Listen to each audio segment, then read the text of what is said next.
conference briefing on Social Security. From our behalf, we welcome you on behalf of our General Secretariat, Ibran, and us, Daisy Corrales, the lead of the Center on Social Security of this conference.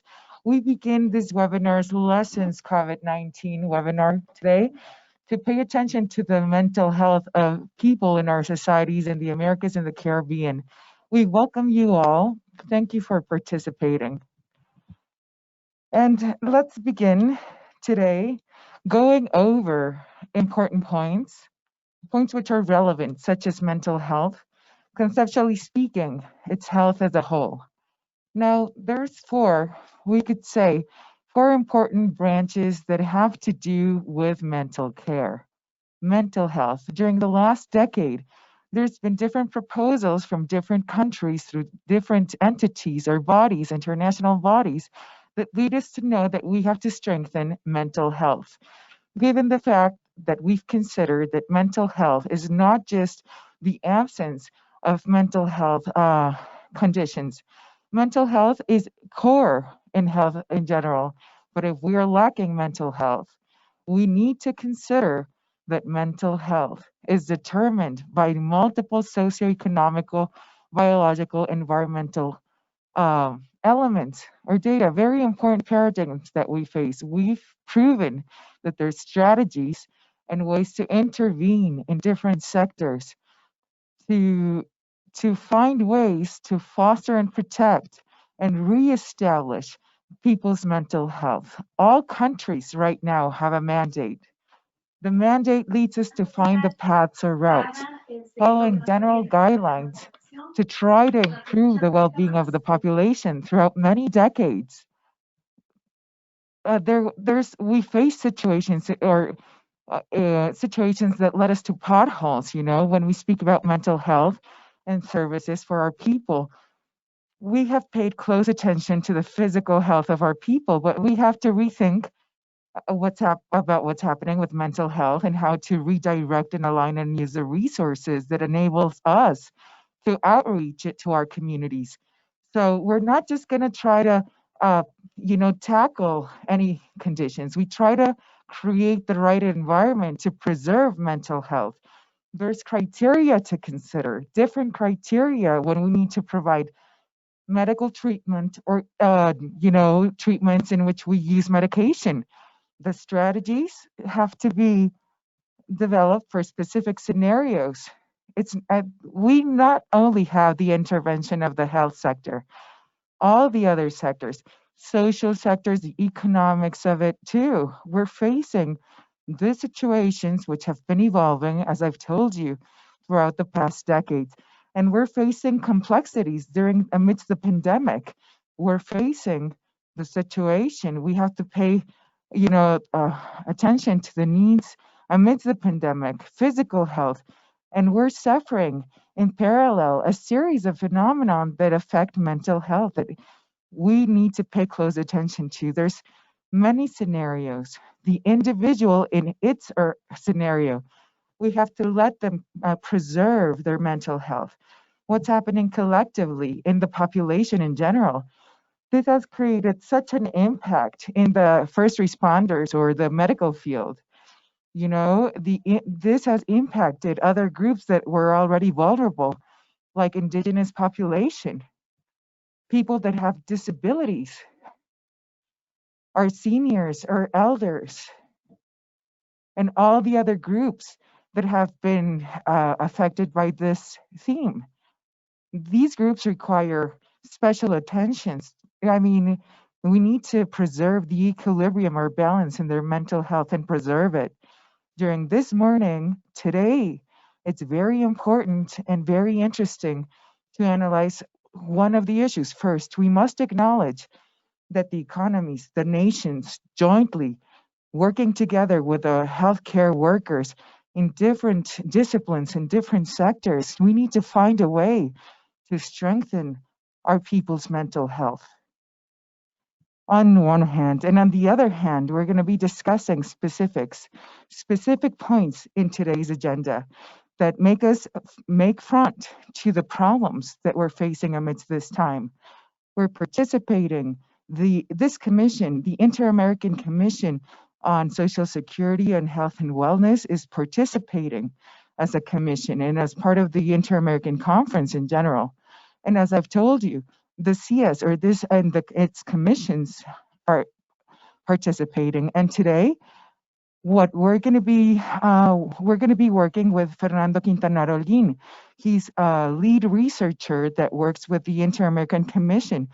He has a degree on social psychology and from the UNAM and the Salamanca University. He's also a researcher and provides specific services at UNAM. And he is a psychologist. He has a master's in through the Spaniards University in Salamanca. He has been responsible to lead a research program regarding what's happening with the elderly, suicide, and acceptance of death in general. He's working for UNAM since 2000 until 2018. He was the leader of a project with the seniors or elders at DIF, giving services to seniors and creating prevention programs against drug abuse.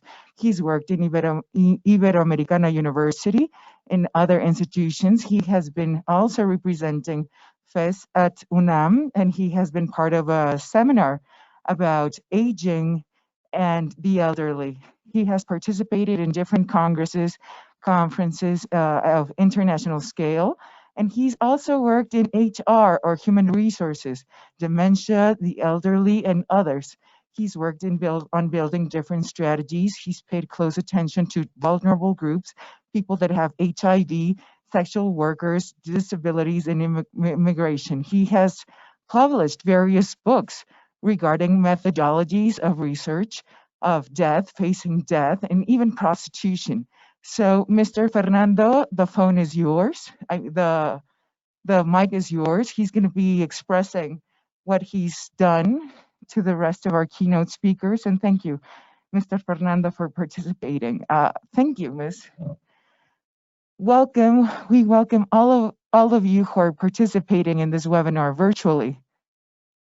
It's called Lessons Amidst the Pandemic through COVID-19. We have to pay close attention to our people's mental health on social issues in the Caribbean and the Americas. It's a pleasure for me to begin by thanking all the participants and keynote speakers of our day.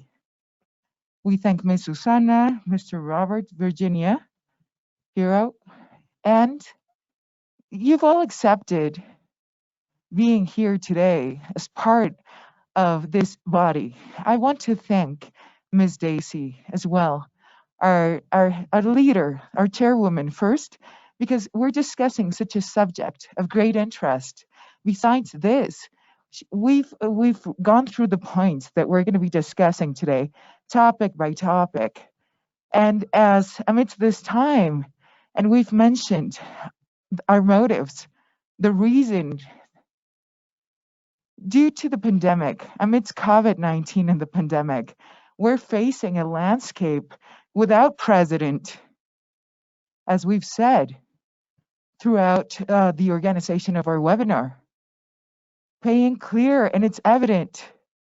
There's evidence. I mean, this has led us to understand where we're not strong enough, even conceptually speaking. We're trying to even get a grasp of what's happening in mental health conceptually in the world, in the Americas, the Caribbean, and there's evidence. It's clear that there's a need. There's a need, and we must understand what's happening with under a different understanding, or we know that the behaviors have changed, and the nature of these behaviors are seen in society. It's psychosocial. I mean, there's ways in which the population has responded to what's happening, because I mean, amidst the pandemic, we have COVID. People are confined in lockdown and during quarantine, and there's an impact in our people due to this. There's many symptoms that manifest themselves that we had not seen prior to this. So the theme leads us to think in a centralized way as bodies or international bodies in general.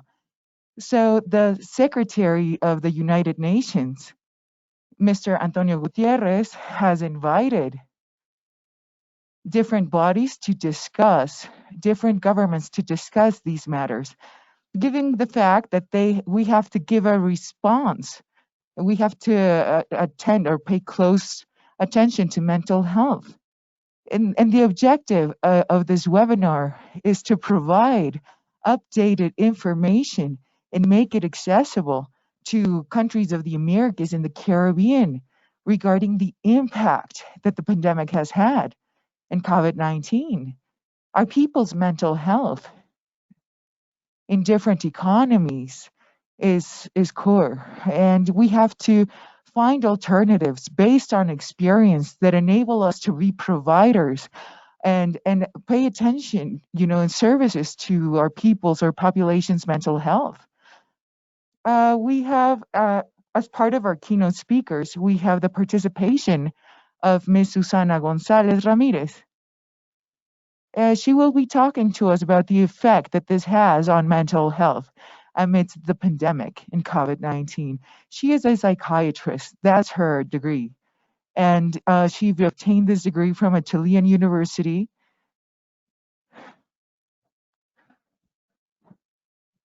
The screen has frozen and there's no connection from the booth. I'm sorry.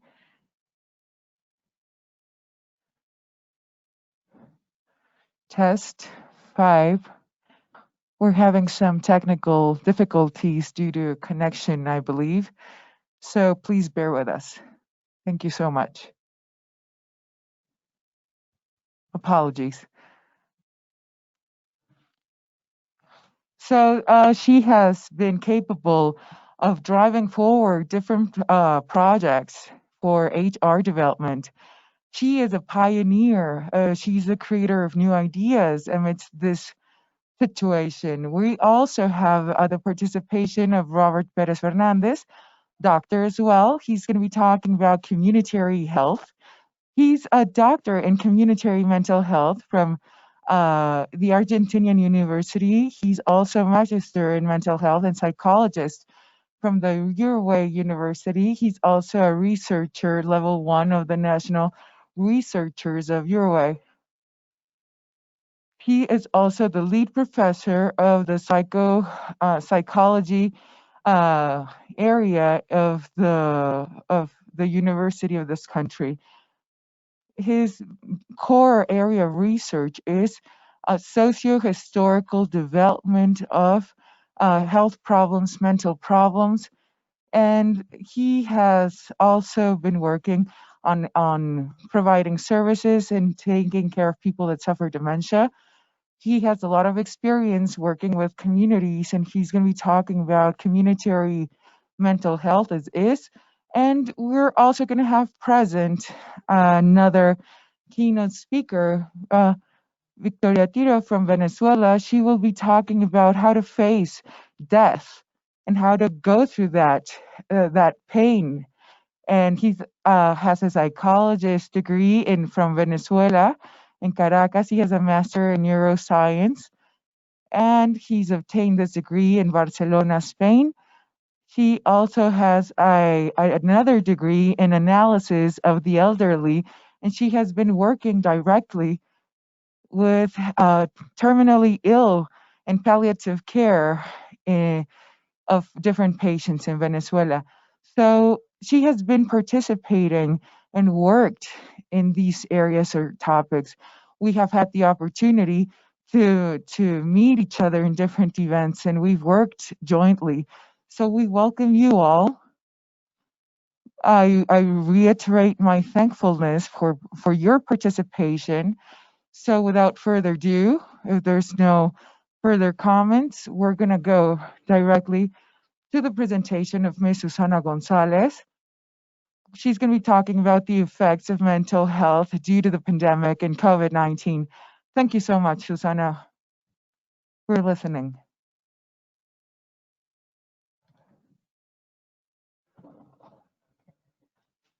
Thank you very much, Fernando. Miss Daisy, thank you so much as well.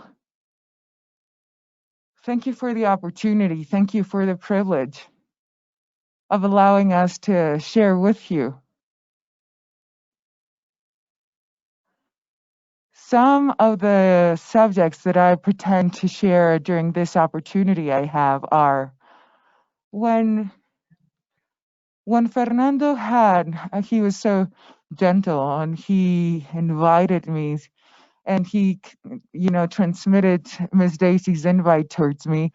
I, on one hand, decided to collect information about the effects of the pandemic on and other epidemics that have had their effects on mental health of our people. But my task led me to compile a vast experience based on it, at a personal level, in clinical trials of the elderly. And I started to also, ask my colleagues about their direct experience and what they've been facing as we speak. As of now, there's not much information about the conditions on our people's mental health correlatable to the pandemic, along with what's been published with physical health. The pandemic has shed light on these issues. First of all, it has had its impact on physical health because of the risk conditions and the mental health. Mental health has been a subject that we've faced. We've seen how things have developed on the background somehow. I mean, we have to think about our physical health. I have this slide here. You see the countries in Latin America and the dates in which the first case in Latin America was confirmed in COVID-19. You have each of the dates in which COVID-19 was first detected. So I have this here in anticipation because I will share with you now based on a context of what we're going through as countries in Latin America and the Caribbean. So it seems to us like some things seem to be very different, but we know where the difference lies. So in the case of amidst the pandemic, in this case, the what has an influence here? Political, social events, geographical events, and so on and so forth that make the impact some way or another of the pandemic. It makes it a bit different, in each country.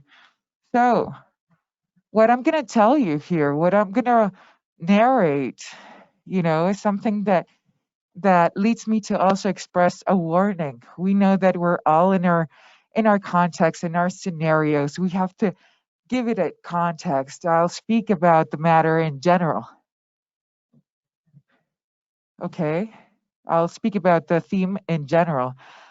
So if we think about mental health and our individual mental health and our collective mental health in our communities, it's like a surprise invasion of a virus that's so easily spread. You see the lethal numbers, the quantification, and it's lethal. You see the numbers that has an impact on our people's mental health, one way or another. We have to think about common sense. Think about the consequences of the pandemic and the factors that contribute and affect our mental health. So I want to start by saying and showing you some of the compiled risk factors which are a consequence of the pandemic. First, it's the virus itself. It's the COVID-19 coronavirus. It's the main character of the situation. The risk factor, the virus is a mental health risk factor because the first thing that we think about the virus is the risk that we all are facing of the disease and getting sick and getting other people sick. It's like you have to understand that you're responsible of other people because you're with them. You live with other people, and we could be vectors or be people that can propagate the disease. And we're facing a risk of death as is, or maybe a close loved one could be at risk as a risk factor. The virus is not predictable. It's not predictable. It's been proven in all in its nature. It's a virus that's been studied still, unknown. It's unknown. The effects that we know are still only partial. Till now, we are focused in our studies. We're focusing on our respiratory system and the risks that our people face. We're also seeing that the virus also impacts other systems in our organs. We don't even know yet the physical like collateral effects. There's no treatment for it. And the vaccines. I mean, right now people are working on the vaccine trials and they're telling us that we need more time. We've had the news. We know that the immunology of the virus is not too long, and that leads us to a position of great uncertainty. Think about the vaccines whenever they're created and launched, the quarantine or the lockdown and quarantine imposed in countries where the virus has seen. I mean, there's total lockdown quarantines, there's longer quarantines or shorter. This is also a risk factor because of what it means in confinement when you're in lockdown at your household. I mean, there's imposed restrictions even for mobility. Being under confinement, I mean, being absolutely locked down by law. I mean, some of the elders in some countries or economies have been, have received the mandate by law to simply stay at home and imposed law with the measures that have been considered a violation even to human rights. I mean, proving that people over 75 years old don't have the capacity to understand the level of self care that they need to have. I mean, besides that, they're you know, it's an obligation for them to stay home. The social situation, the relations between relatives that don't live with us have also been an impact. There's people who are isolated that are in during lockdown. There's a change in communication, even a change of habits due to quarantine. I mean, here in our country, in our case, we have only 2 permits weekly to leave our home. So we have to organize ourselves very well to go do whatever are the basics, whatever we go out to buy whatever we have to get. We have 2 permits weekly. All the documentation that we could read about mental health amidst the pandemic have an idea in which they all converge. There's information that's received and information that's true. There's information out there, there's fake. And you have to think about the means of communication and how they've distributed that information. Think about the massive distribution of the data. There's overexposure to information too. Infodemia. There's infodemia. That's something that we've already clearly seen, which is also clearly a risk factor. If you're exposed to so much data constantly, the information is ever changing too. There's information that's not stable, sometimes even contradicting or confusing. Sometimes the information is alarming and still is. There's also fake news or fake information. There's myths, there's theories, there's information that's not factual or true through media, social networks. There's also changes in routines. Those changes impact our mental health. We've had to adapt to new ways of studying, telework as well, new ways of working at home. Students had to take, their credits online at home. There's confinement and constraint of their space, and people need to have different activities. We live in our home, and the members of the household have different needs. So each member of a family has to have their own place where they can have their workplace, their study place, and other activities. Time and schedule uh, limitations have been a subject. Activities for recreation are very important. The overload on females has been clear and evident. There's a lot of work that women are taking on. I mean, they had the role, women had the roles, and they worked, not in the household, and now they're working at home and also with house chores. Besides, they've had to adapt to it all, taking care of their kids at home, kids from elementary or from preschool that have online classes, that have to do their homework, or even, deal with their studies and so on. So this has also been something that's relevant that we have to discuss gender issues amidst this. I mean, there's file complaints as well, case files of violence at the household. There's been so much happening in our country. Fernando, before, I mean, this is something that Fernando said that's also happening in Mexico. I mean, we know that there's risks.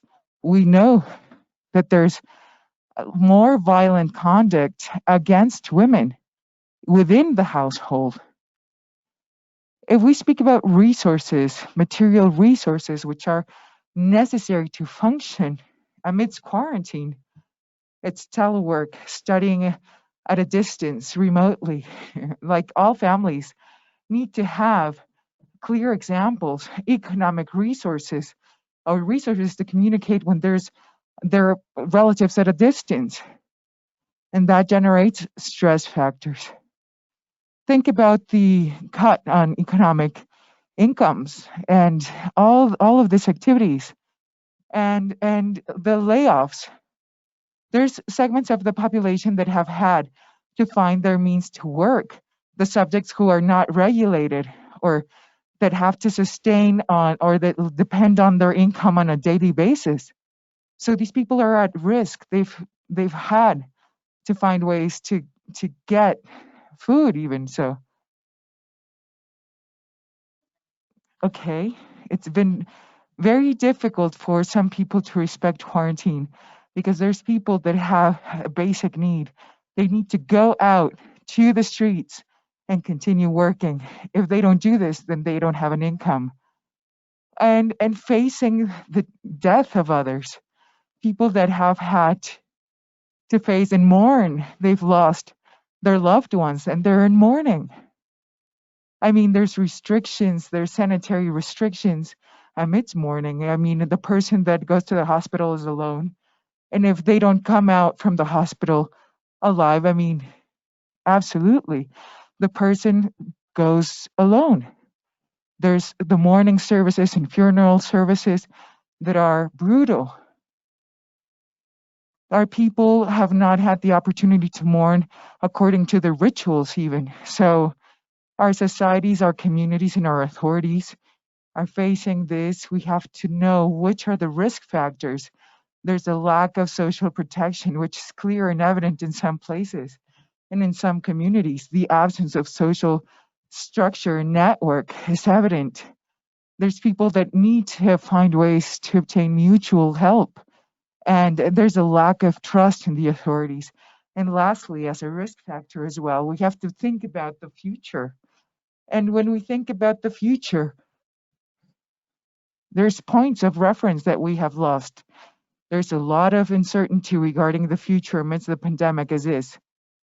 There's a uncertainty at a personal life level, work, the work scenarios. How is work going to change? How are we changing? So on and so forth. So it seemed I think it important. is important to say that these populations, specific populations, like special populations, as I mentioned them, that have a greater risk factor than others in the different studies that we have carried out and articles published due to other previous pandemics. We have identified special populations, which are the ones that we have to take care for about their mental health, and that we have to be preventive, because there are populations that for sure are going to have mental health problems. They should be objective or target populations that should be in the first place when we have to deal with prevention. I hope we will be able to do it, and then if not, then a treatment. First of all, healthcare or first line personnel, which is under risk of life becoming ill and die, as it has happened with many other people. The family isolation for many, a lot of time, so because they cannot go home while they're working in the first line, and then to avoid the risk of infection in the family, so they isolate from their families so that they have protection, personal protection equipment, so that they will feel confident not to get infected, and being able to, have this responsibility to give bad news, decision making that could be difficult in this first line, and also something which has been amazingly they have been discriminated by their communities, because people look at them as infection vectors, and they're not allowed to be in certain places like the elevators in their places where they live, or places where we have to get some things that we need, people that get sick of COVID-19 and their family. That is a special population in risk due to the risk of life and the isolation that they suffer. Institutionalized people. And what do I mean by this? I talk about jail institutions and those like us that work with elderly people. Those that we work with these institutions where we have elderly people. When they get sick of COVID-19, they have lived very dramatical situations. Also, high-risk populations are those that that have previous illnesses of mental health.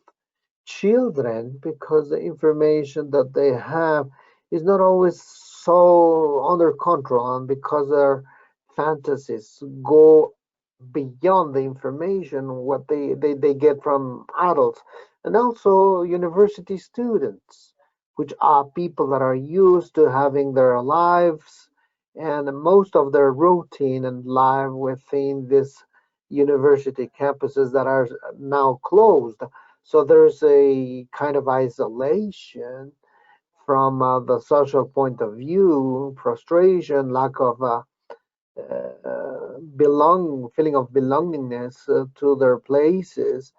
So, and besides this, they have to comply with the demands anyway. So I want to show you here the manifestation and some of the things that may appear within this scenario. I'm not going to read everything because it makes no so much sense, and all this has to do with common sense, and we know this is happening. These manifestations at a mental health level that we have on an everyday basis with us and the people around us and the people we work with, the colleagues, patients, friends, and that doesn't, surprise us. It doesn't really surprise us either that this is a long list. And I was saying that these are manifestations slash symptoms.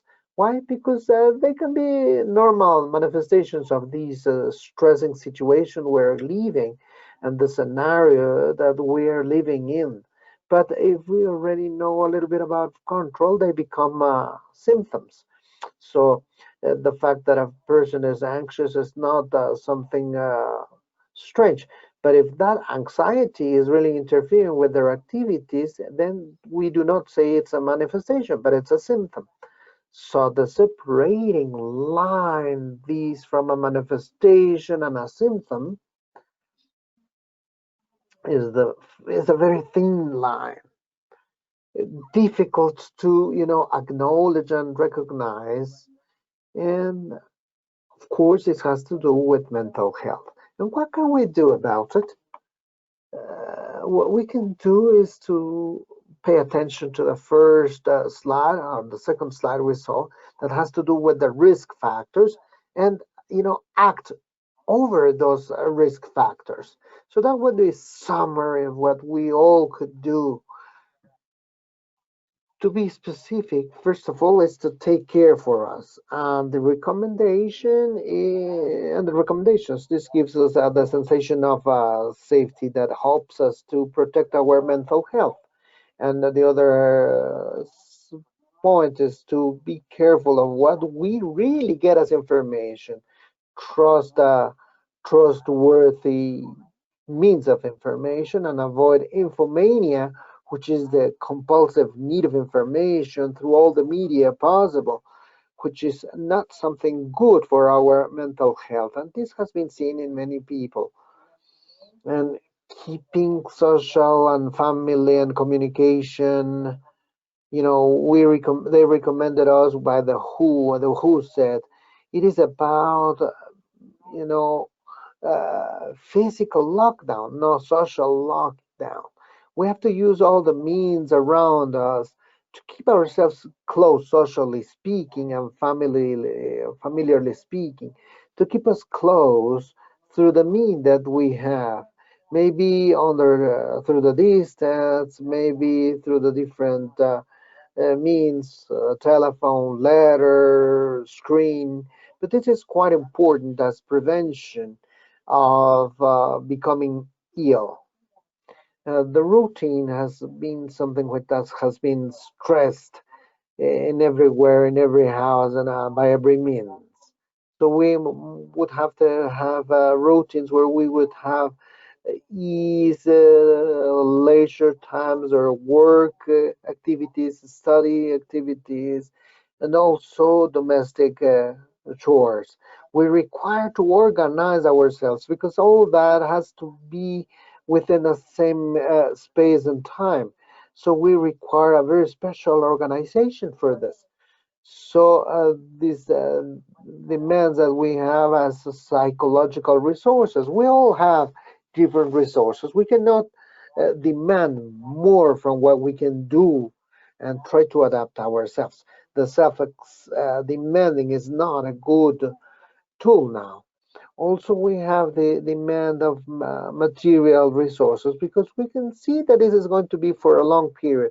In the beginning, we thought that it was going to last for like 2 or 3 months because we had the European example, but we can see that it's getting, beyond and beyond, much more than we thought.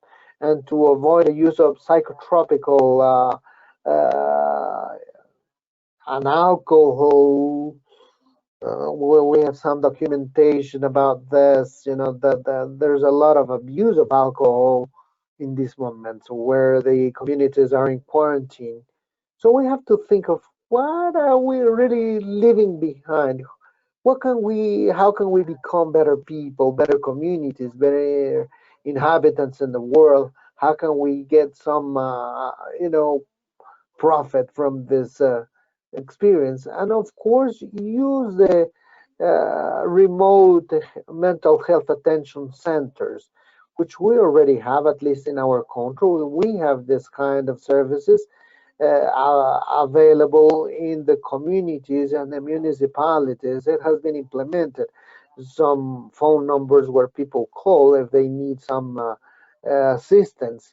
And in other institutions also, we have enabled phone lines with psychologists on the other side of the line, uh, health, mental health professionals to give free attention to people.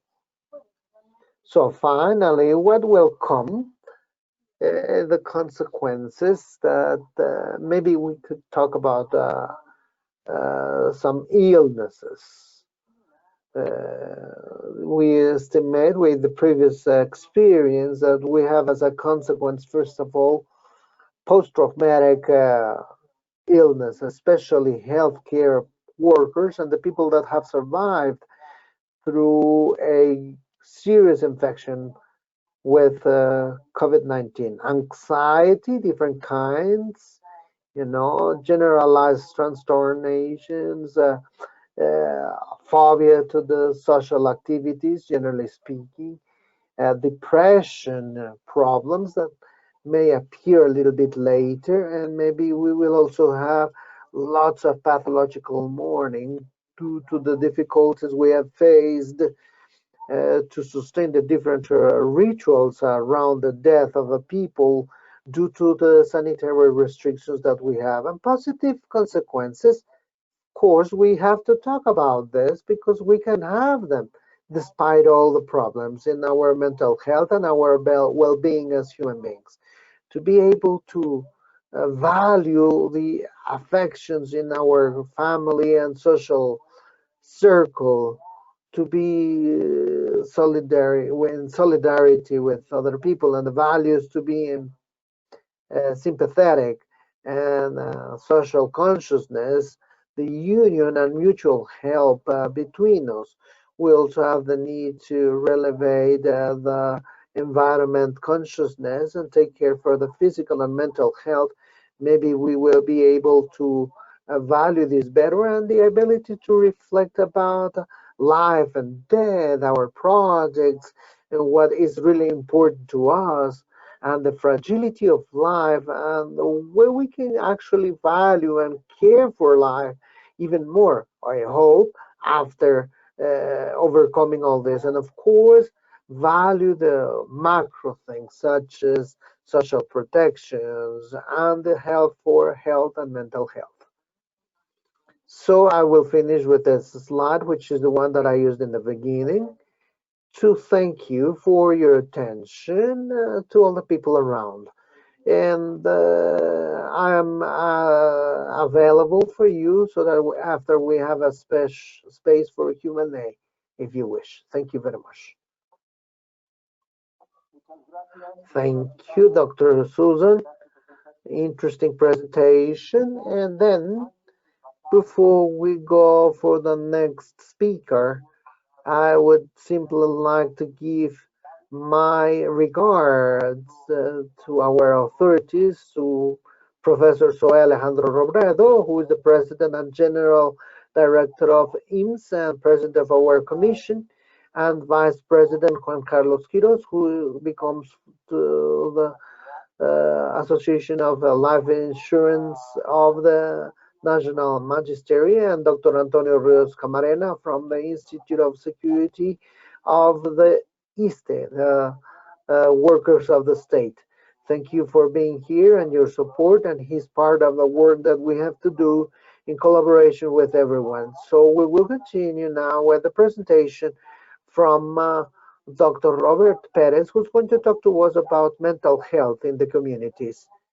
Robert, please, the floor is yours. Hello?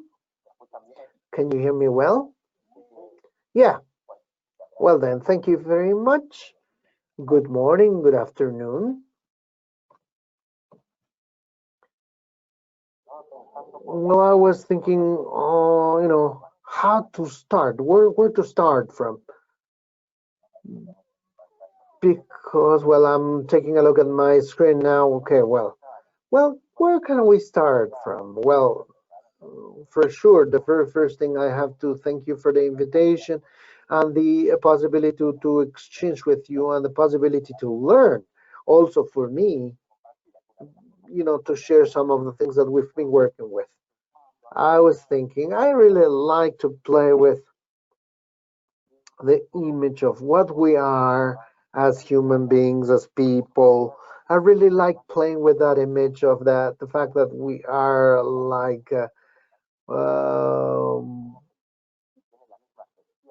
I don't know if the other people in other countries think like this, but we're like bowls of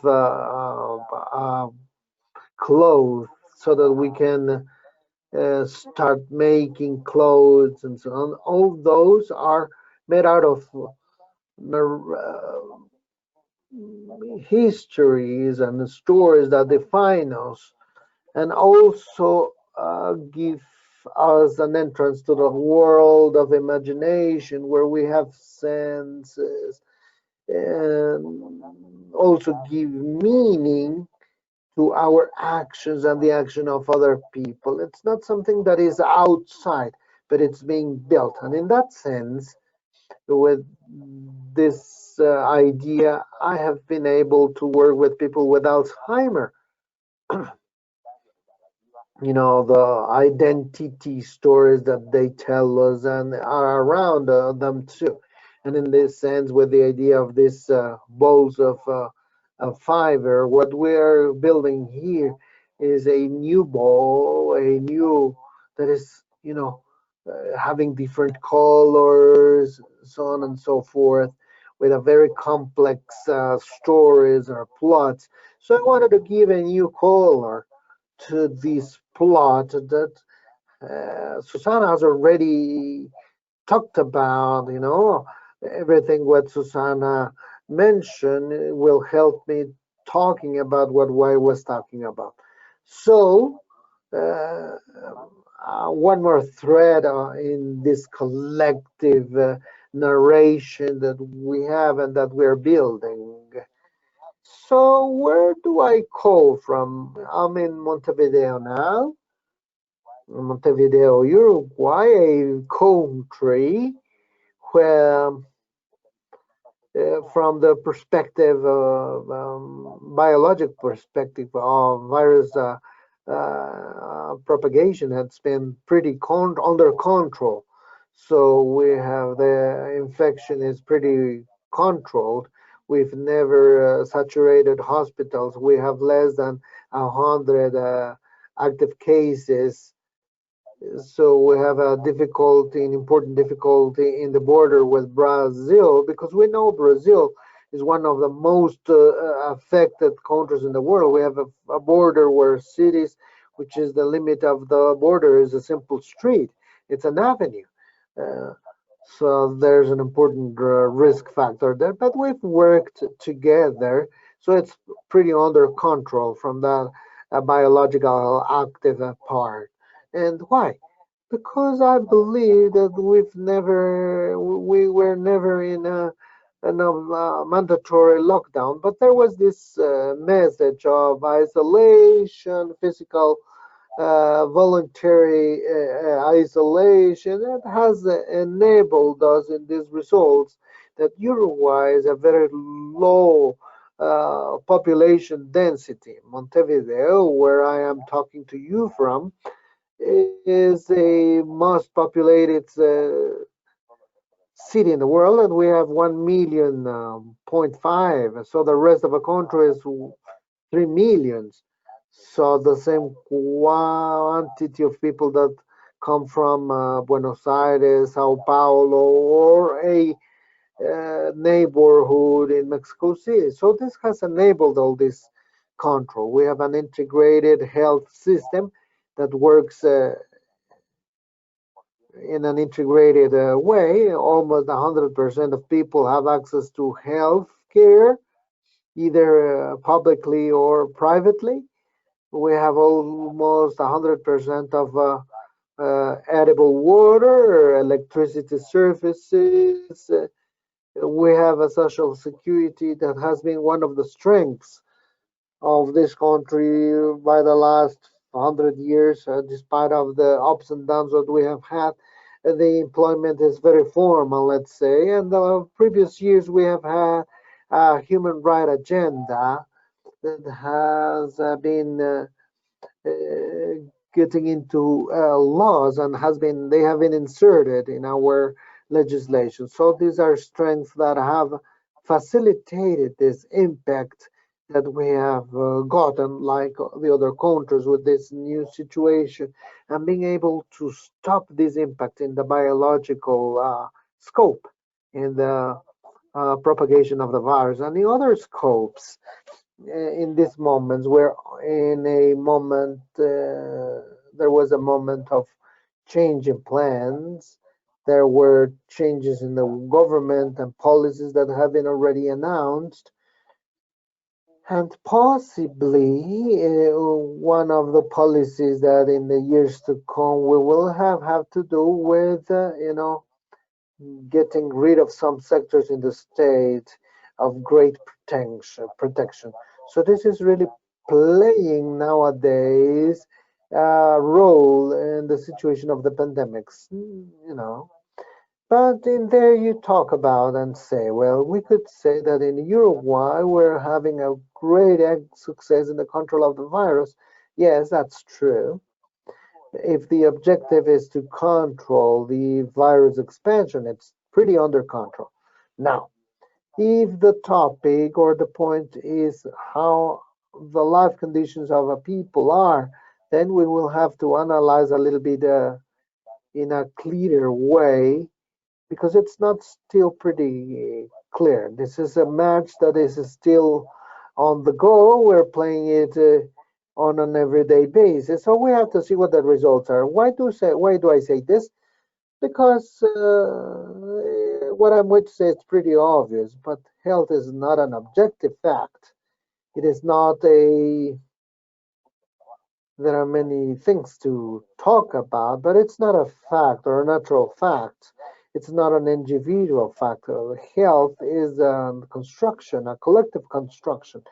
We cannot think of health besides the conditions, from more than 40 years ago, about the conditionings of health. We could think of the health of a natural objective action. We cannot think like that. They're process, and then they have to do with the life conditions and the determiners of health. And so this is why I think that this strength that we have as a country now, because they explain exclusively biologically, but we have to think of other scopes. But if health is not a natural fact, but it's a construction that is made historically and socially due to the conditions of life and the health determinants, the determinants of health is very sensible to that concept too, then. So in that sense, Susanna was recently saying, we have built a speech that this is going to impact us, this pandemic is going to impact us, everyone in the same way, but that's not true. It all depends on the accumulates and the life conditions. You may suffer a different affection in all scopes of health, including mental health.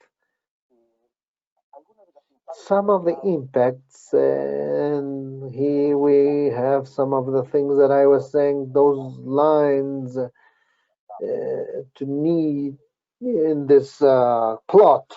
I think one of the impacts, core impacts that we're having in the mental health scope, at least at the level I am following in Western world, has to do with the speech construction in Latin America that we've been doing over the pandemics, where the virus and the biological fact is an important fact, and no doubt about it, but it's not the only one. It's not about only the virus, COVID SARS-2, which is transmitted virally, and panic, fear, and the other things are transmitted in the same way. Susanna was giving examples. So at the same time, we are manifesting a way to talk and a possible way to comprehend and build a reality where human beings are easily transformed into biological organisms. It may appear that you may say, well, yes, we're people. We are people, yes, but it seems like If we have to choose between being a person or being a biological organism, we're first biological organisms. Greek people, I'm talking about 4,000 years ago, Greeks would make a difference between these two things, talking about life, zoe and bio. So is talking about the organism, this that we have as any live animal. And bios has to do with a political notion, the way we build as citizens and political subjects, and subjects to being able to make decisions and have an impact in our life and lives of the others. This is a an idea in the mental health field. We're not only biological beings. Biology is important, but it's not enough to understand the person. Community health life has to do with that bias, with that political individual able to make decisions, has to do also with the way we have to understand and live and signify everyday life. Mental health has to do with the more than the category dimensions that we may have in order to understand some suffering categories of human beings. It has to do with psychic suffering and enjoying. It has to do with both things. It has to do with dignity, human dignity. And there is no mental health if there is no dignity. I was talking or seeing how the WHO defines this. I have some difference with some definitions and criteria from the WHO, but this I really take it absolutely. Immunity is the merit and inherent. That's dignity.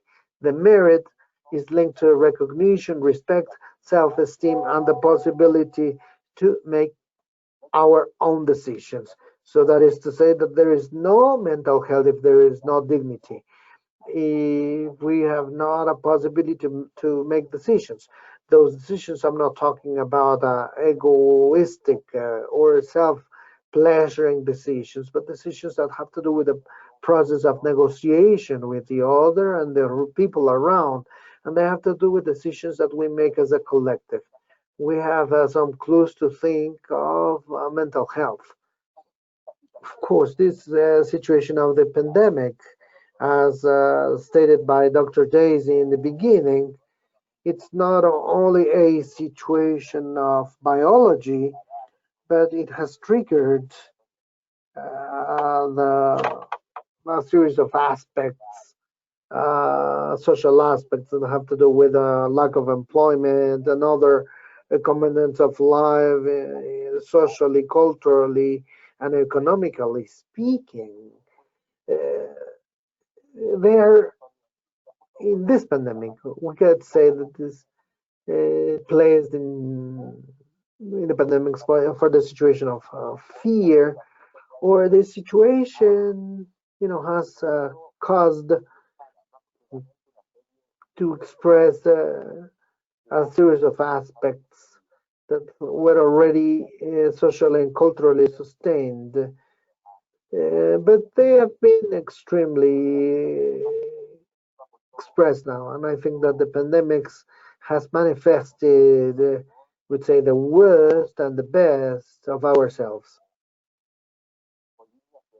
Our lines that go to the worst, but also lines to go to the best of ourselves too. So in that sense, as I was saying a little while ago, not all of them are impacted the same way. This virus does not homogenize. This cannot be done because this impacts different ways to different situations, different life conditions, people living different conditions. It's easy to say this from the cousins of my house. I don't know if I were able to say this in in my situation were different. If I had some other conditions or suffering from hunger, so we would be different people depending on the situations that we live. So mental health is not affected the same way. So it's clear that the populations that structurally are more vulnerable and that have been historically vulnerable become more vulnerable under this pandemic situation in the biological aspects as well as the other social and cultural aspects too. We were talking about indigenous populations a little while ago. So people with People who are in institutions, the elders, the seniors, but let's just keep in mind and be very mindful about this. It's clear that we see how difficult the situation is amidst the pandemic in Spain with the death rate of the elders, the seniors. They were a segment. Those who were in communities, they were at risk populations. There's other levels of risk. If there's a like the King of Spain, the King of Spain doesn't run the same risk as an senior that has the same that falls into the same age group that has a different position. So the first thing that it's important for us to mention to try to comprehend the effect that this has on mental health is that we're thinking about situations. There's situations that might seem homogeneous, but if we see it that way, in reality, what ends up happening is that we don't understand the situation, and that giving it sense, leads us to think about prejudice, the dogmatic situations under the situation. The mental health clearly manifests and leads us to understand what's happening in these historically vulnerable minorities. Amidst the situation, you can see the stigma, the social stigma, the prejudice. In many of the cases, this situation has even led us to justify what's happening with some people who have, who are now under a situation of violation of their human rights. Susana mentioned clearly what's happening with the seniors in Chile and Buenos Aires. The situation's changed in Buenos Aires. Of course, we see what happens with our elders. The elders are denied the capacity or the possibility to even walk freely. There's like this fear imposed. I mean, that affects all the sectors. I mean, it's it's like it's like they're martyrs. There's people, others taking decisions or going like the decision makers, deciding about what others do. And we have to think about what's happening with the basics of mental health. If we don't put aside, if I mean, I have 3 minutes according to Fernando. Thank you very much, Fernando. I'm still surprised,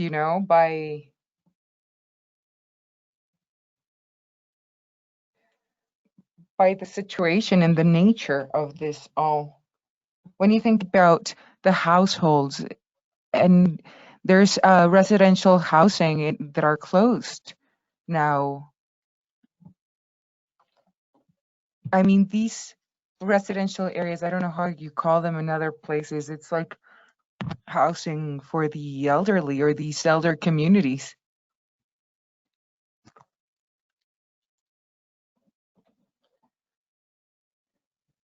We think about the effects of this in mental health.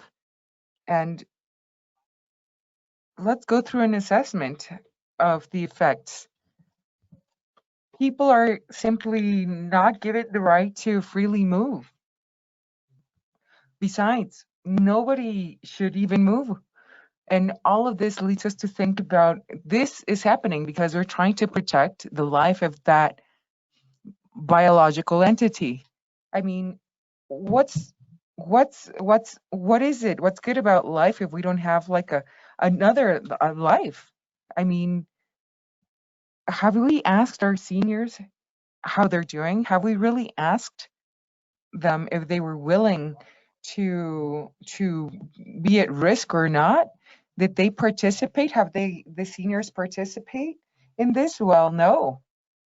Can you hear me? Hello? Because over here I just don't have like the video, the camera.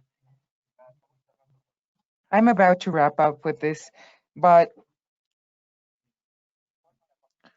this is, I mean, we have to think about what we've been doing in different society scenarios.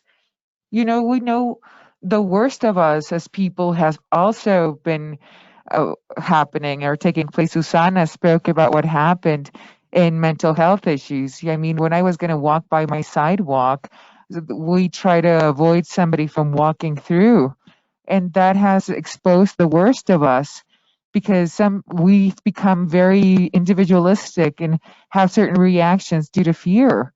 I think that we have also seen expressions of the best part of us as people. We have seen people who have been very working in solidarity.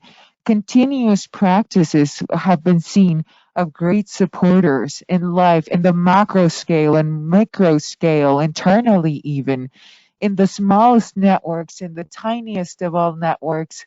I can see this and name them. There's like the resistance practices in our day to day life. There's people who are resisting rage, resisting terror, they're resisting just becoming too individualistic that put at stake the element of having solidarity take place, because solidarity is a fundamental element of mental health, because solidarity leads us to work with others, and we think about solidarity and community mental health. And with this, I give closure to my participation. I can close my participation by asking some questions. How are we gonna get out of this? Some speak about the new reality. What's that new reality? Is it really a new reality? Or is it going to be the same reality of the lack of equality with some inequalities that lead us to greater levels of inequality? Let's question. Let's question and think about the type of future that we're building now. And we're building based on what I'm saying. And we're leading us by action. How are we going to intervene? How are the relations going to be transforming? How is the economy going to generate, or how is the economy going to generate different ways of analyzing who's richer now, or how are we going to work with our healthcare system? How are we going to build the relations with one another? Those are the questions that we pose. Those aren't just questions on the external area. I mean, it's internal questions. We all have our own questions, and mental health is at stake in risk. Thank you very much. Thank you, Robert. Very interesting. Your theme has been very interesting. And we'd like to thank also and thank Mr. Mauricio Hernandez Avila, VP of our commission. Avila, he's the director of pensions and part of the Mexican Institute of Social Security, EAMS, and Nelson Osvaldo Ramirez, who is part of the El Salvador, and he also has the position of VP. Ms. Magallanes leads the Defense and Information Unit of those who are members of Social Security in the Dominican Republic. She's the technical secretary, and we have a Q&A open right now in our chat. So please just send us through the chat the questions that you might have, and we'll send the responses. We also welcome the unit of professionalization of the Nursing Educational Institute of ISTE. They've sent us also their information. Thank you for being present, for cooperating and being here. Let's give it our webinar a different twist. Ms. Victoria Piego sent us a video and her presentation.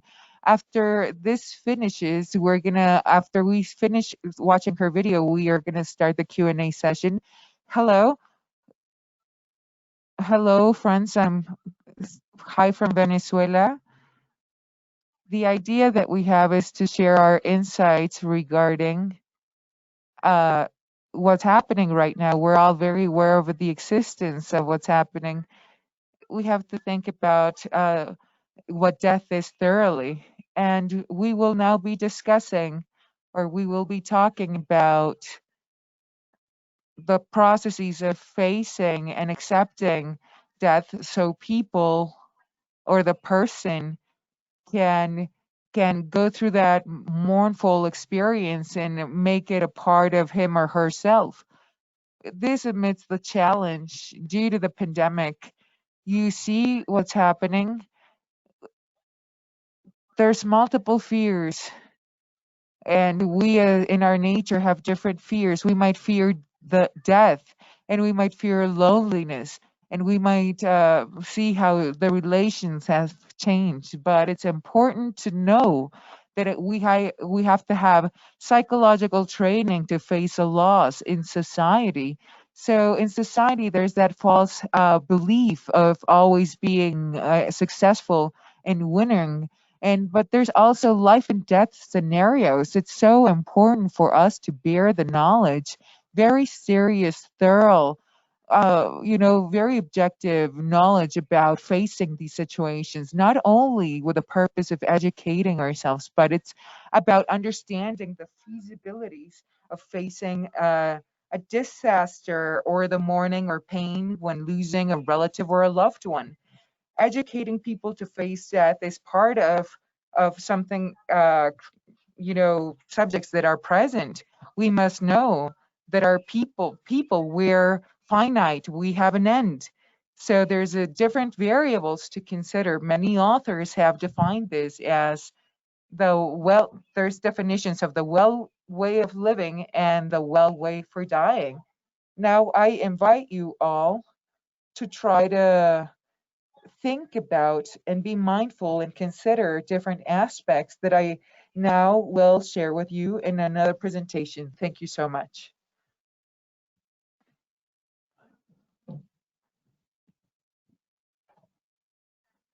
Hello, regards. So we're going to begin to give ourselves that time or this moment to think.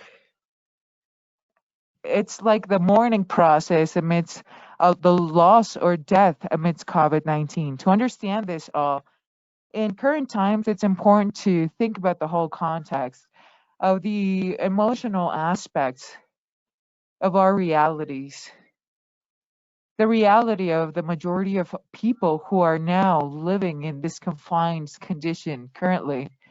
Now, in that regard, for many, many had experienced certain situations which started month ago, because there is that perception of lack of activity, paralysis, and the loss of the natural pace or rhythm of life that we had. There are certain commitments and that we all had. So the general perception is that the world's in a halt. The world has stopped, and the attention is centralized in on people who can be threatened, face a void, become invisible, which at some point pay, I mean, affect everybody's health. And that awareness somehow, the circumstances have made our psyche suffer an impact, significant impact about ourself, the way we see ourselves, the way we perceive ourselves, the ways in which we have lived, and giving it all sense. We think about the feeling of effectivity.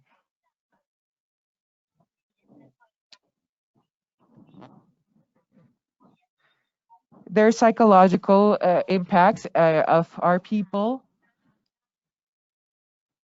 and this is the situation that we're facing. By the way, amidst the pandemic, there's clear evidence, clear factual evidence of how vulnerability impacts people. When we find out or receive news about the death of someone, of a loved one or a relative, so then we start to see specific elements, and one of these you can see clearly the elements which reign in our surrounding. When we think about the feeling of anguish, it's a physiological impact that leads us to different levels of stress. Then there's others that think of anguish correlatable to anxiety. What we mean to say by this, with these elements, is that we have responses before the situation in our experience, which is very threatening. And facing that threatening situation, the body or the person has different mechanisms triggered. There's a process of a cognitive way of trying to avoid different scenarios in operation. uh, People might think and ruminate and think about in a very like parasites, people become very obsessive as well, like hypochondriacs, and that there's people that just stop and just focus on the detail and not just see the whole or the general scope of the event. There's people that worry and are part of a vicious cycle there, in which they're worried. People try not to worry, to tone down what they are feeling, and in that struggle there's an increment of that level of feeling worried. So it's like trapped energy in the person that needs to find some relief. And what runs in parallel with anguish? A narrative, a verbatim or a narrative. It's like people might have like that train of thought, and they might analyze how things have unraveled. Now, after this, we can understand the symptoms in our people, because there's people that have had their symptoms when they got sick. You think about the person and where the person was at when they were sick, and then the quarantine of 14 days when there's a person that was sick, and all those symptoms trigger the obtention of different information, or a lot of information. That's processed, that's difficult sometimes to digest or process. You think about the surrounding or the environment where the person could be correlated to or linked to in the whole process. So let's say that we can receive news, and we know that somebody we know, a neighbor, a relative, a family member has is sick, and we could not have foreseen that. If our, let's say, a senior that we know is infected, then things change, because we're all vulnerable before this. And it all begins. It all begins like that. You think about the virus, you think about how you're weakened, and the person is weakened till they die. And then there's that feeling of suffering, because we know that our people already were facing the highest levels of anguish. And then you think about the landscape of suffering, and suffering is linked to the lack of possible defense of the person. So there's a sensation of lack of defense, and there's a total breakdown of physical, psychological resources and social resources based on the threat that surpass, that make it like unbearable for the person. Or, I mean, and if the person has to imagine the friend or relative amidst that situation, where the person, I mean, if the person doesn't want to stop, if they don't want to think, that somehow this might happen, and how that person that's suffering is having to bear the situation. So if you balance death and suffering, these are feelings which are unavoidable as as a consequence of hypertension that we feel as human beings, and that pain might seem to also be happening in parallel in the physical realm. Not only physical suffering, it's another. You can understand suffering as suffering which is real. You feel it in your bodily, in your body. The intention of all of this is for us to find sense and give that suffering a feeling of sense. Do something that's important, and depending on the attitude towards it, it could be a favorable way or a positive way, or have a positive impact in our mental health. The attitudes of bitterness or resentment, or that bitterness could lead us to try to go through a traumatic experience. We can try to flee, or we can react as if nothing were happening. Others might find ways to grow. Elizabeth Flo Rose said that there's two ways to face suffering. It's either you evolve, or you get sick, or your psyche gets sick when you think about and remember and recall dynamically that we have to analyze that our psyche's dynamism as people and what's present in our people, because people who face the loss of a loved one uh, go through this. And the fear that I mentioned in my intro is the fear of dying alone. Due to the current situation and the measures that are taking place, there's a lot of people that have died due to the virus, and they've died in loneliness. And of course, this some way transmits great pain and great suffering, and and and anguish, because there's that struggle of that people face between life and death. I mean, there's people that can't be accompanied by comforting words. There's people that might have the desire of being present there.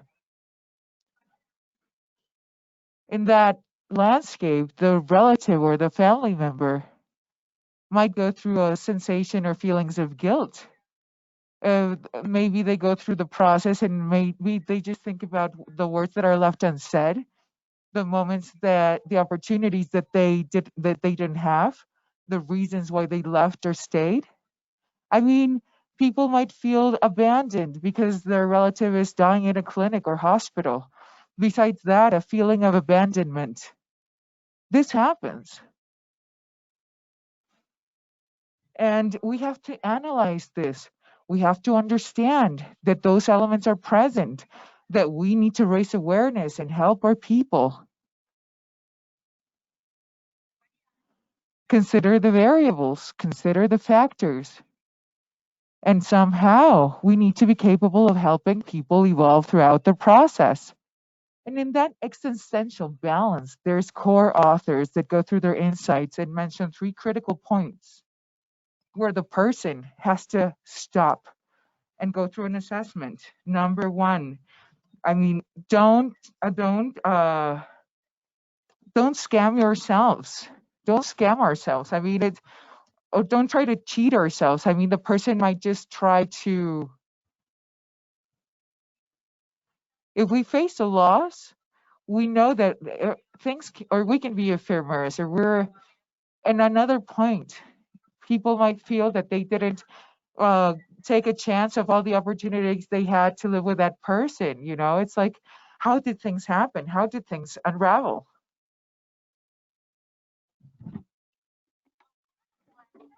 Death occurs. It happens. Once it happens, we all know the process of loss by Miss Clover Ross. You can see it in the book about the death and the dying. Basically, There, you go through all of those emotional stages, denial and the conduct, and then that could lead you to rage. Then there's those internal negotiations and some sort of internal bargaining and negotiation. If an event happens, you have to think about the ways in which the relationship that was there is a win-win relationship, to try to find ways of to mourn and obtain the best moment to do so, and for letting a person go. Of course, there is a process in which the person might go through depression, because I mean, everything has to go through its process in that line until everything returns, and you reach a moment of acceptance. It is important to see how the person evolves, how the relative of the person evolves. It's very important. We have to be capable of marking a difference between what's normal in a mourning process or a complex mourning process. This is all framed. And in that frame, you think about the isolation of our people. Our people are sick and dying, and they're gone. Plus, they're confined and they're apart. And it might seem that that process is not fair, it's not just, it's not appropriate, but people might start having some insights about what should have been done, what could have been done, what was not done, and maybe it was then too late. People start thinking that way. So it's not only about working and facing that physical loss of the person, but it's also having that sensation of not having reached the process of closure with that person that's gone. And in such a way, we have to think about what to do. Life is ephemeris. Life goes in a glimpse, in a blink. Everything that's a difficulty has to be solved immediately, case per case. It's not like you have past pendings. I mean, in life, you know, the moral suffering of the person could be even greater.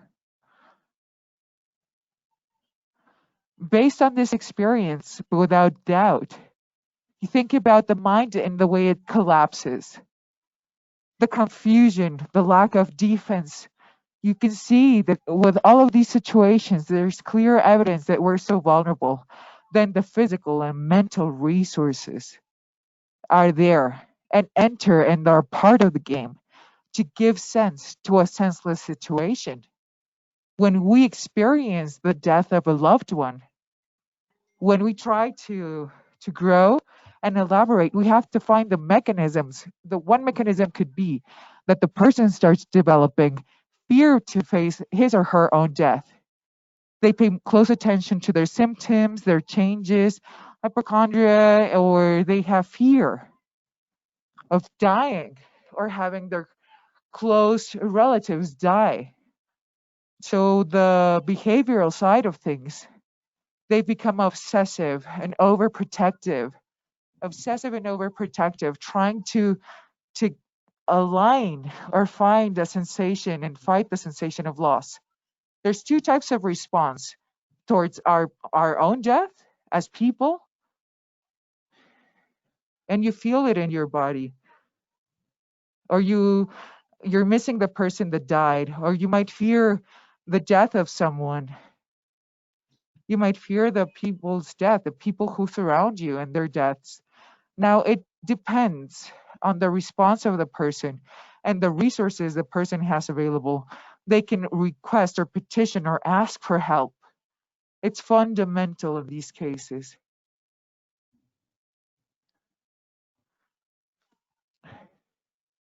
And what we try to reach in that at that stage, in the last stage there that we try, and we're try to emphasize in this point an acceptance as a response. It's acceptance. And that acceptance is like a realistic attitude. Let's not be too fatal. I mean, let's not fall into a paralysis. I mean, it means that we're mature enough, aware enough, responsible enough of the circumstances, of the decisions we've made.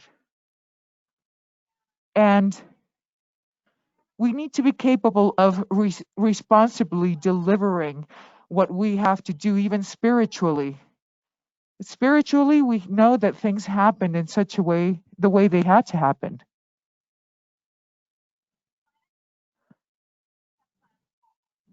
To go through this, you have to think about the strategy of facing this, confronting this.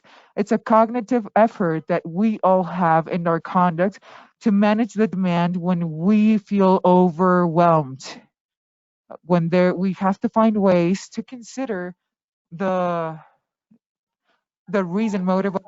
in looking for the social support, extraction, desperation, the opposition, the search for information, or the emotional discharge. Maybe these treatments may change, and their alternatives, their resources may also vary. We focus on the problem and we are focused on the emotions. It might be that women have a better response from central or core strategies and emotions, and men is more like in strategy centered in the problem or focused on the problem. And for that, just to close our ideas, I take this quotation from Rick, the philosopher Rick.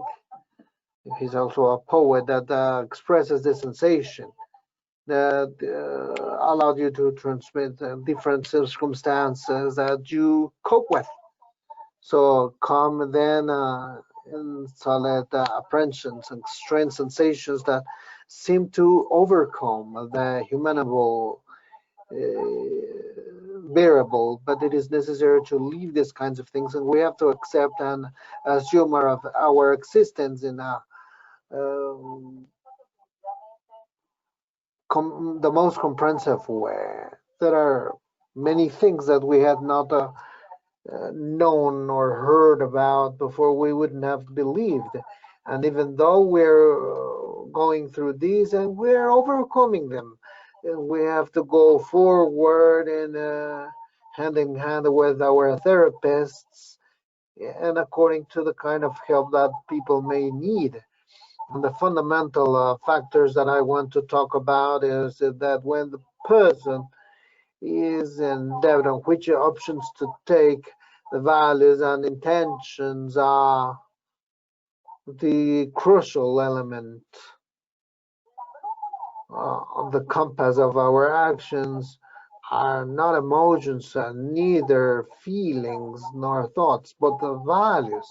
And here we have the topic of transcendence, the topic of wisdom, and everything that gives sense to our life trajectory despite the turbulences that we're coping with. That it's just something that we have based in our fundamental pillars of our lives, not from a pragmatic point of view, but from that sustains and the dignity and from respect and a recognition of the other and also to the situations that we have to take hand of sub-values that give sense to the most dramatic experiences of life that we may cope with. Warden, like Elizabeth Robin Rose, has worked in this morning issue. And Warren establishes a series of strategies which are to accept reality and the loss, allowing to talk about that and work on the associated emotions such as rage, guilt, anxiety, resistance, and progressively to adapt ourselves to the surroundings of with the people, not being with those. And this has to do with the decision making, but it is also important that drastic changes in life must be taken now, because it might be inclusive and not a meditated conducts that may generate a greater difficulty for the person. And of course, the option is to replace again the dead one and not forget about him, but integrate that experience to your life and continue living. And also, to be able to differentiate somehow which behaviors may be still sabotaging the overcoming of that difficulty, or if there is a normal response. Let's keep in mind that grieving processes might be 8 or 9 months, or even a year. We can also have these difficult situations, and the pain at the beginning is a little bit less, because we have to solve many problems. But as time goes by, 3 or 4 months later, we can have a greater problem, because we have to get in touch with our emotions. And as I said, the worst thing to do is to act as if nothing has happened.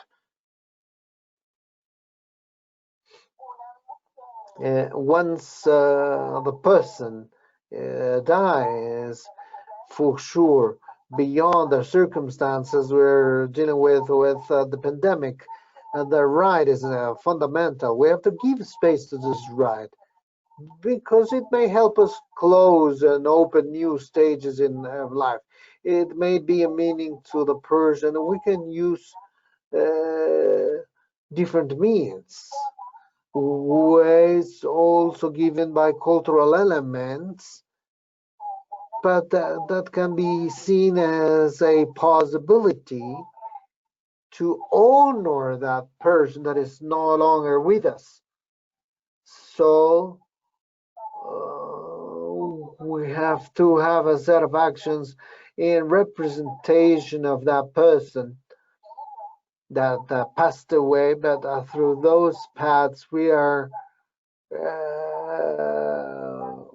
rethinking and valuing the importance this person had in our lives. This has an important cultural aspect in our lives. And so we'll close with this quote: who has not hidden a dull or a pain ray within their chest.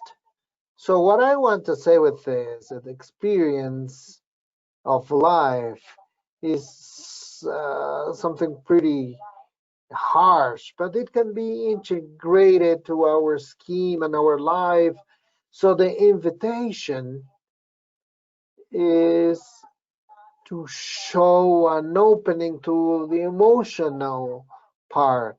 And I think that if we open ourselves to the emotional aspect of life, and we recognize and we accept what we're feeling, we acknowledge the decisions made, the affection and love and the circumstances where things were given, I would think that that's the best way to find peace. And in the end, this enables the obtention of peace. And with that introduction, then I would invite to go deeper into the topic, to educate ourselves in death and losses, because I think in the way we tune ourselves with the life and what we can do with our lives. So those things that we have said about living and dying, which is part of conciliating those with our existence. Thank you very much.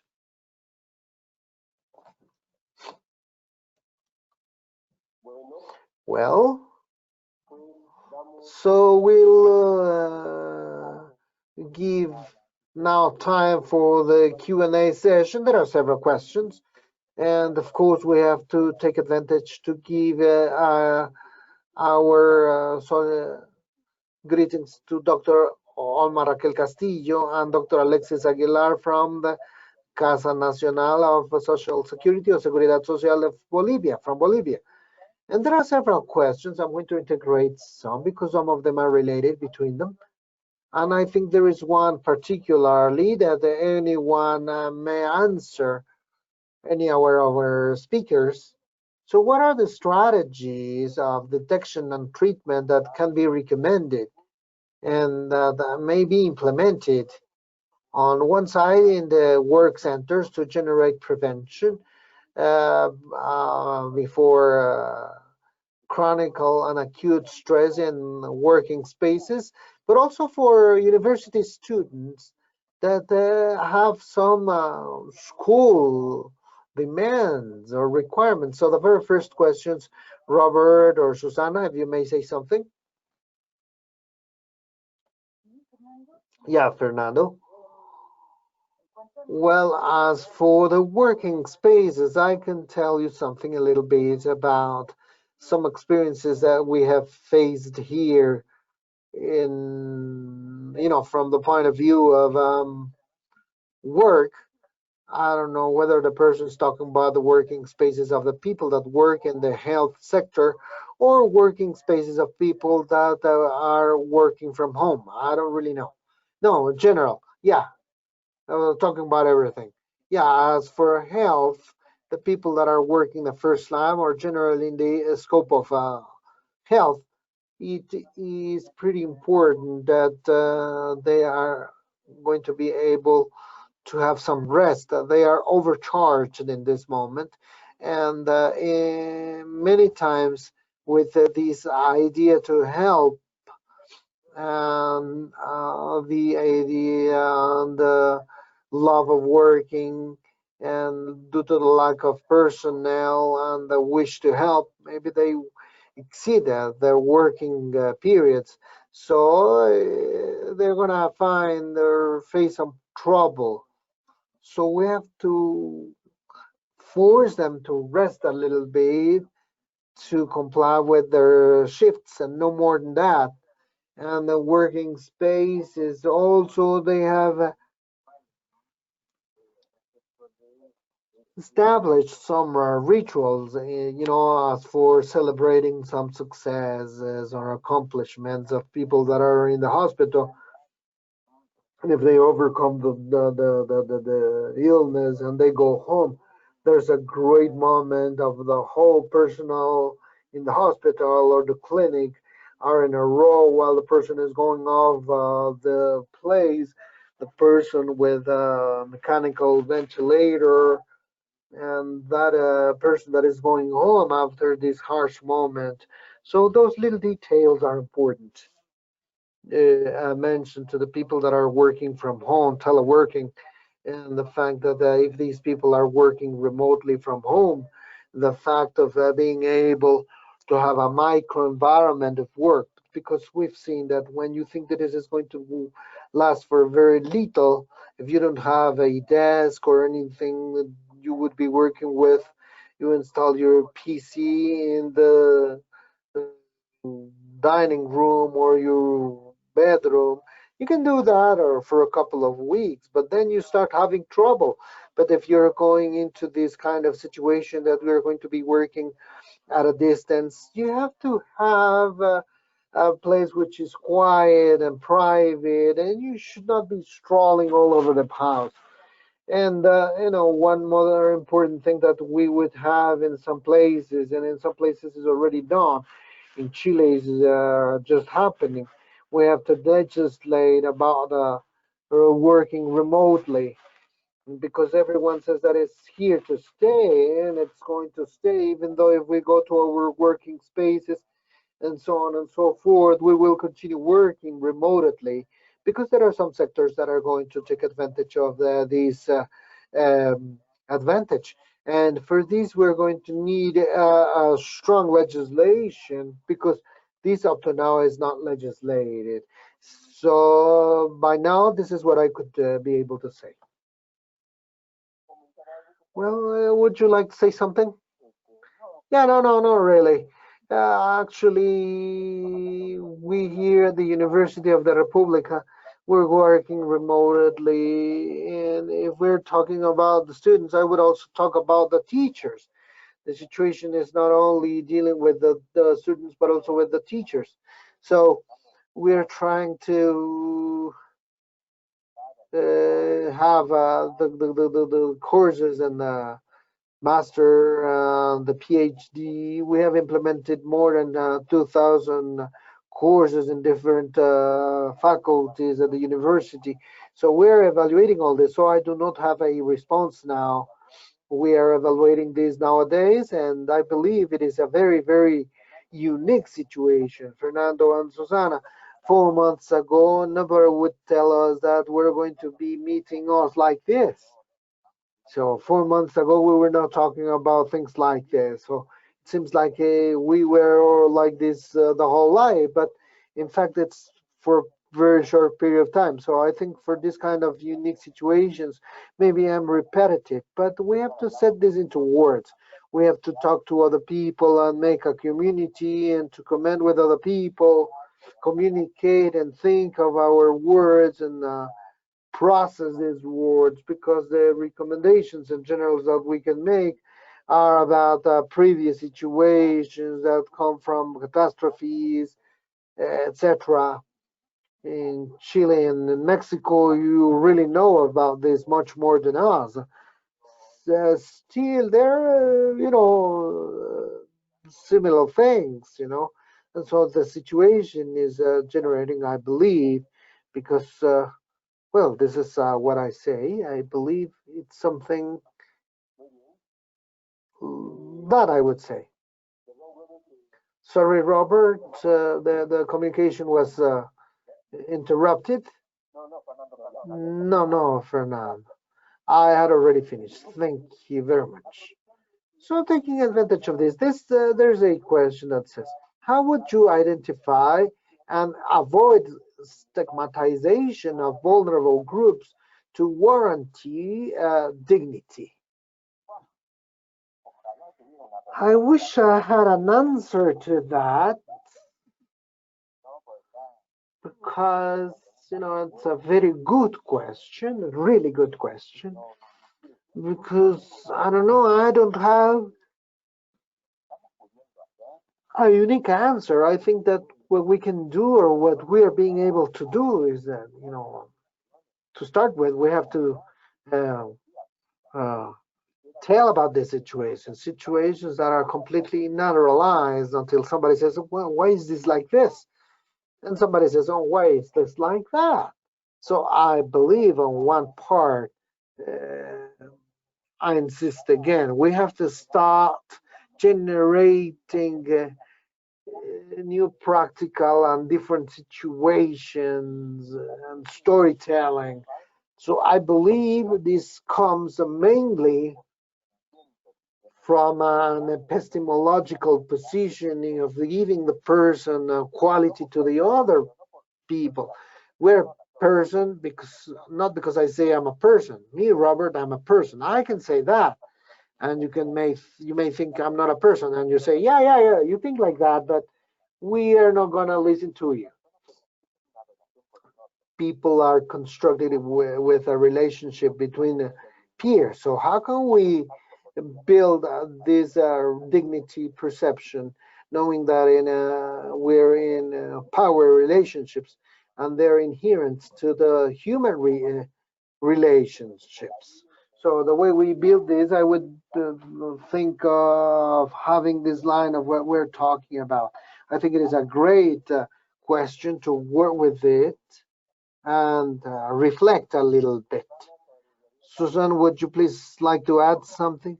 No, I just can add to what Robert said. I believe that many of the discriminatory and stigmatization behavior that have come, particularly now from the pandemic, have also an origin in fear. Maybe we would have to talk about fear and dealing with it. That would be a way to do something about this The fear of getting infected, the fear and the threat we're under this crisis. One of the words that characterizes is the continuous threatening.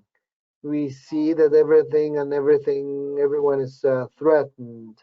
We threaten life, health, psychic integrity, jobs, survival. And before that, then, of course, even a greater amount of discrimination behavior come, not only in non-pandemic situations, but of course, I would say that. Thank you, thank you.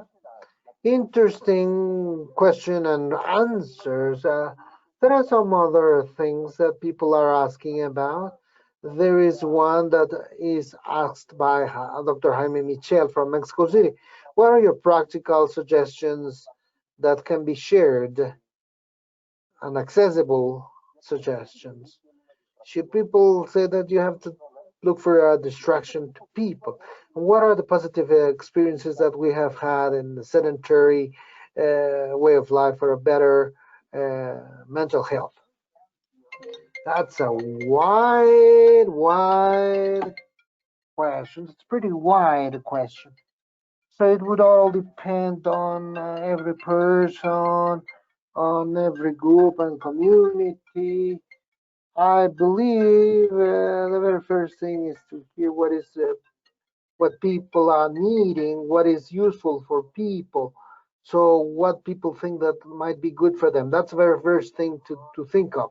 We do not have to give universal recipes because they're not going to work.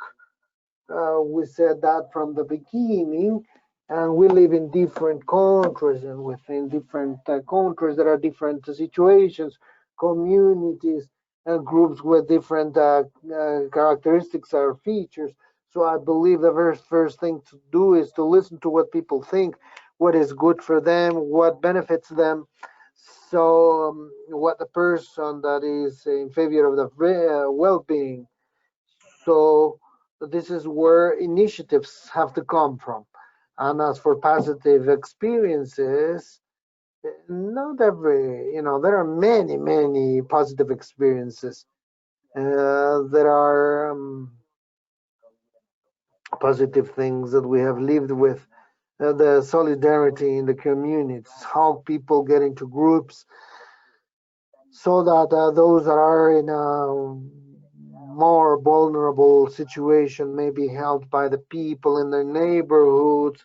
People get together. We have many community, let's say, dining rooms. It's a situation that has been here for decades, and there are people here in Chile that are starving. So we have common areas in the peripheral neighbors, people are available to help one another, and that's very rewarding. There is solidarity so that people may have access to things that they're not having access to through other means, which is social security here in the country. The truth of the matter is that you would say then to activate the participation of people and try to channel this in this sense. Yeah, sure, and that has given us good results, has been good, and people are thankful for that. The support that we'll have been able to get from our communities and environment. Robert, would you add something else? A little bit on the same line what Susana was saying. Here also, they are known as ollas populares or community dining rooms, and we're here in a public discussion, uh, and we were saying that it's okay, let's have this physical isolation, but elderly people have lots to do, and there are some experiences from elderly people in their houses and having physical separation or isolation. They would make food for other people. So I think this solidarity experiences are the best of us. And the only thing I would add is that I didn't really understand the question, but I believed I heard something about the participation of making activities. I believe the important part, with people that are more vulnerable, is try to not only listen to these people, but also the activities that are performed would be activities that would make sense to the people, not just to do time killing activities, because if you kill time, you kill yourself. We are time. So how can we find a sense to the activities that are proposed, but not to the one that is proposing, but the person that is going to be receiving these activities? I think this is a core point that we have to consider. And talking about experience, positive experiences, I was thinking of, well, now that you were talking about the elderly people, Robert, we a couple of weeks ago, as part of the World Day of Elderly People Care, we had a week of activities, and we had a webinar also like this, with three speakers, and we were spreading in our social media and the people that work with elderly people, and we started with the webinar and started looking at this, and because we had a platform where we would be able to the participants, very small squares, but we were surprised to see that there were some residences of elderly people, retirement homes, and they were connected to the webinar. And we could see how this elderly retirement house and the elderly people were there in the couches and the wheelchairs, and everyone looking at the screen where we were broadcasting the webinar with the participation of this little community within the retirement homes. So this is something that we were really excited about, but due to the interest and the people in that place that were interested to listen to this, because they are very busy and they dedicate some time to us, because they have to care for the health of the elderly people. And we were glad to see these people connected and with the inhabitants of these nursing homes, making a community with them. Thank you, Susana. Well, then we're going to start our final part of the session. We thank you for your help and participation. Let me share with you that the chat is open now. We're going to receive questions, and we're going to, as far as we can, give an answer to this. And with this, we're going to finish this participation. I was telling Dr. Daisy, our director. Dr. Daisy, please. The floor is yours.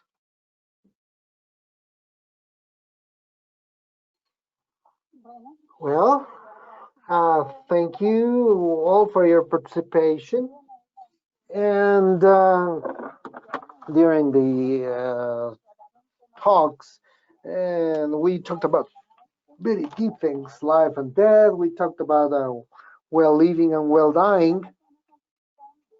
And the conclusion is that despite the physical health is the result of many factors regarding the health uh, factor is something pretty important within the social building of health.